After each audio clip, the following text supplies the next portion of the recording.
seek the United States as a security partner of choice. Yeah, well, I appreciate that very much. Now, my time has expired, but I'd like to just ask one more question. You made the statement we should cease to be cautious about the language we use to describe these activities. Can you define that a little bit for us? I'm not sure in what context you're referring to. Okay, that was a quote, and I'll do that for the record and give you the context, okay, because it's something that a lot of us didn't understand. Yes, sir. Thank you very much. Admiral, thank you for your service, and you are certainly in the center of the action. Let me just reiterate here what you've said. You said that the Korean leader is intent on accomplishing his goals as a nuclearized nation. His goal is a nuclear warhead. These are my words, but I think it's what you meant. Married to an ICBM that would have the capability of getting to the U.S. And you said it's not, in your opinion, not a matter of if, it's a matter of when. Is that a correct interpretation of what you've said? It is correct, sir. Okay. And you also offered your opinion that you would not bet that China can basically deter the DPRK. Is that correct? Yeah. To be clear, I felt in the past that China, though it had has the capability to influence and affect North Korean behavior for a number of reasons, it had chosen not to exert the full range of its influence. And I think we're in a different place now. I think the jury's out. It's early days. We'll have to see if China has changed its view of its willingness to influence KJU. Based on their previous activity, there's no indication that you think that that's going to occur, although you're hopeful. Well, right, sir. I mean, past performance is no indicator of future productivity. So up to a month or two ago, I would agree with that statement completely.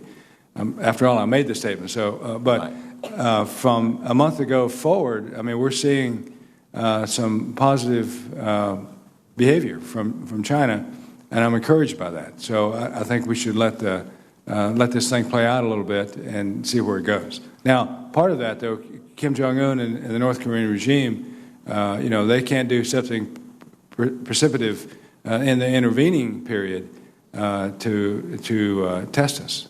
So we have to be careful and sensitive to that as well. Precisely. So up to this point, has China done anything that would give you an indication that they are going to be helpful to the U.S. in getting the leader to back off of his intent to nuclearize an ICBM? Sir, I don't know for a fact what China has done in the last month or so. I know that they are active in working the problem set, but I don't know the specifics of what they've done. All I see are the activities that Kim Jong-un has done, in the last month or so. And that is still on his march to nuclearize ICBM? I think it is, though in the last month he has not tested a nuclear weapon. So he's tested 5 this century, and he hasn't tested a 6th. He has not launched an ICBM in the last month or ever. So I don't know if there's a cause and effect, or whether it just didn't fit his schedule. Right. So, again, it's early days on this, so I think we would be best served to see if this has a positive outcome or not, and let President Xi and work this issue as he and the President said he agreed they would. Sure. But if China doesn't deter him, there's only one deterrence left, and that's the U.S. Kinetic action. Is that what it looks like? I don't want to say that there's only that option left. I think if China's efforts fails, then we're back to where we were, status quo ante, if you will, to try to throw some Latin in there. And at that point, then, as the president has said, all options are on the table. And I think he means just that, all options are on the table. So my job in that framework is to provide military options, but there are other options, I'm sure, and I would leave it to those experts to come up with those options. But my options are hard power options. And your hard power options, you need additional materiel. I need additional materiel in the long run, but that's not to suggest that the hard power options that the U.S. military can provide the president would not be effective tonight, and they would be effective tonight if called upon to execute them. Final question. There was a report in the Washington Post, I think it was David Ignatius, several weeks ago, in essence saying that the failures of the North Korean launches are directly attributable to the U.S. Is that anything that you want to talk about here? No, sir, it's not anything I want to talk about here. Thank you. Okay. Thank you, Mr. Chairman. Admiral Harris, thank you for being here. As PACOM commander, did you participate in authoring the 2016 Force Structure Assessment? I participated in the run-up to that.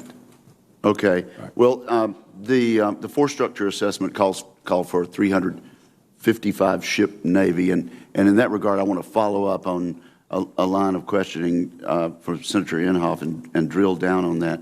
Actually, what the FSA said is that in a perfect world, unconstrained by the budget, the requirement is 653 ships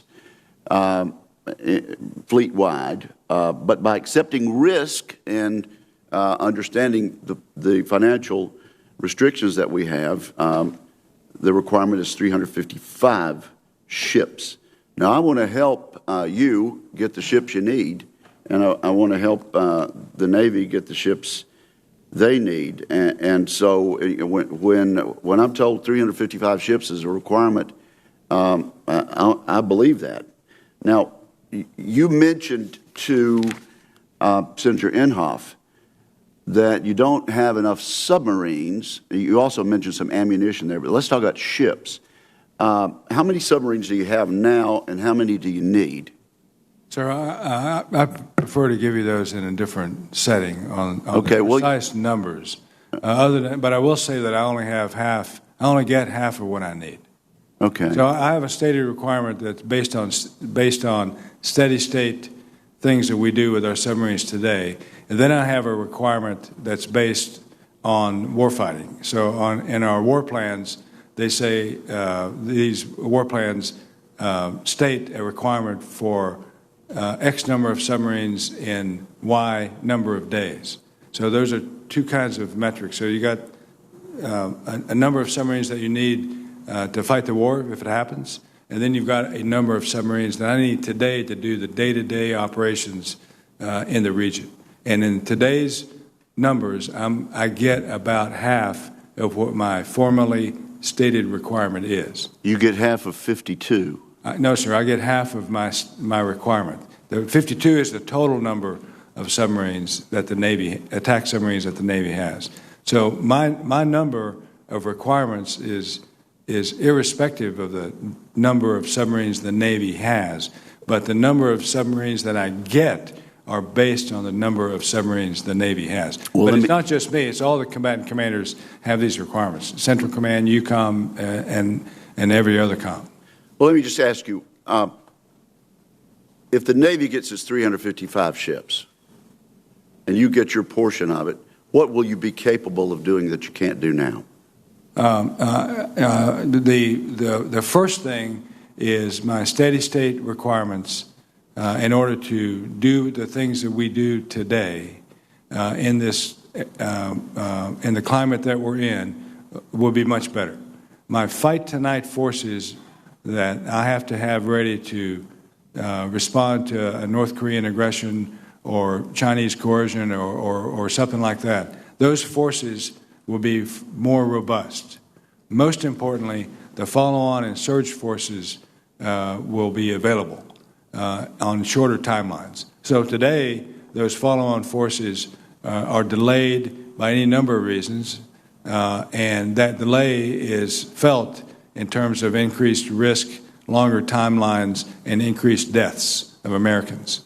And if I have the number of ships that the Navy is asking for and the number of jets that the Air Force is asking for and on, then both my ready-to-fight tonight forces will be richer, the timelines to get follow-on forces will be shortened, and the density of those follow-on forces will be thicker. Well, let me just say, I think at some point it's going to be helpful to this committee if you're a little more specific about those details. Let me just follow up on something that Chairman McCain asked about. The threats that we have from North Korea now, there's the intercontinental ballistic missile. There's a better chance than not that we could shoot that down if that happened. There are these 4,000 short-range missiles, and your testimony is that there is essentially no defense from the South for those short-range missiles. And those aren't missiles. Those are mostly artillery. Artillery, okay, artillery. And so and there's no defense. Right. I mean, you're trying to shoot down an artillery round. Okay. Right? And then the chairman asked you, and I don't think I understood the answer. What does THAAD get us? THAAD allows us an intercept capability to shoot down at the high altitude level ballistic missiles that go from North Korea to South Korea. It's a terminal high altitude area defense system aimed at ballistic missiles from North Korea against South Korea. So, that's a short distance across the Earth, but the missiles have a high atmospheric altitude, and so that's what THAAD gives you. So THAAD is part of a system, that the South Koreans have. THAAD, they have Patriot, and they have the like. So that's what those systems are designed for, to give an umbrella, if you will, to protect South Korea. It seems to me the chairman's point is the dramatic point, and that is that there's this short-range artillery, and we have no defense should North Korea decide to unleash those. And I think we should develop that capability. Thank you. Yes, sir. Thank you, Mr. Chairman. And Admiral Harris, thank you very much for your service to the country and for your leadership at this challenging time. One of the things that we heard from a panel of private sector, but some former officials on North Korea on Tuesday, was that the only impetus to encourage China to engage with North Korea in the way that we would like in order to help us get them to back down on their nuclear program would be if we initiated much more extensive sanctions on China with respect to their financial system, or if they believe that there was imminent threat of war on the Korean Peninsula. Do you think that's an accurate analysis based on your experience with China in the region? Senator, I think it is an accurate analysis. I think there's some room in the sanctions regime, but there's not a lot left in there, but there are some, and we should apply all of those that we can before we're left with only the other choice. And again, to be clear, they were suggesting that the sanctions should be on China, on their financial system. There are some areas in the sanctions regime that we have not yet explored, and I think we should explore those before we do the kinetics. Thank you. And everyone has acknowledged, obviously, that North Korea is working towards a nuclear weapon, and that's one of the things that's changed in North Korea. Have we seen an escalation of rhetoric from Kim Jong-un, or are we seeing very much the same kinds of rhetoric, but we're paying more attention to it today because of the nuclear threat? I think we're seeing increased rhetoric. I mean, just this week he threatened Australia. This week he said he was going to sink the Carl Vinson with a single shot, which is, ridiculous, but he said it. And so he is increasing his rhetoric. At the same time, he's continuing his aggressive weapons development. So I think they're both going hand in hand. He had that parade last week, which showed off all the weapon systems and stuff like that. So I think all of that in combination lets me know, and should let us all know, that he is intent on his objective, and he's moving toward that objective apace. And how much of a concern is it that at a time when we're trying to get China to work with us on North Korea, we're also very concerned about what they're doing in the South China Sea, their increasing effort to expand control of the seas in Southeast Asia? How much of a difficulty does that present for us as we're trying to work with them? As I said earlier, I don't think that it poses too much of a difficulty for a nation like the United States.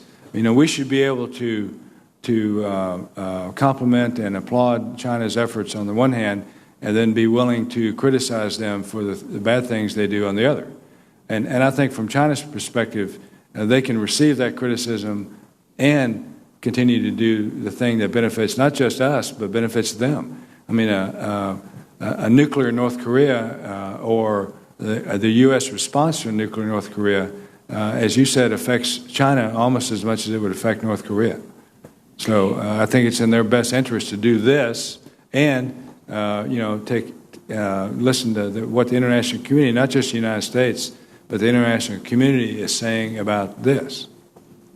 So I appreciate that you've taken responsibility for the Carl Vinson, and I understand as the commander you would do that. But how concerned, as we're thinking about the messages that we send to North Korea, to China, to both our allies and enemies, how concerned should we be about that kind of a mixed message? And yesterday, one of the things that obviously got a lot of attention was the briefing at the White House of all of the senators, which I assume North Korea watched very closely, as did most people. So how should we think about being consistent about the messages that we're sending to the region? Yeah, and I agree with you. I think we should be consistent. The messaging was my fault, not simply because I'm the combatant commander, but it was my fault, and so I take the responsibility for it. What I said at the time was that we were going to pull the Carl Vinson out of Singapore. We were going to truncate the exercise, the follow-on exercise that it was going to have with Australia, cancel the Australian port visit, and then send it to Northeast Asia. I didn't specify a time in there.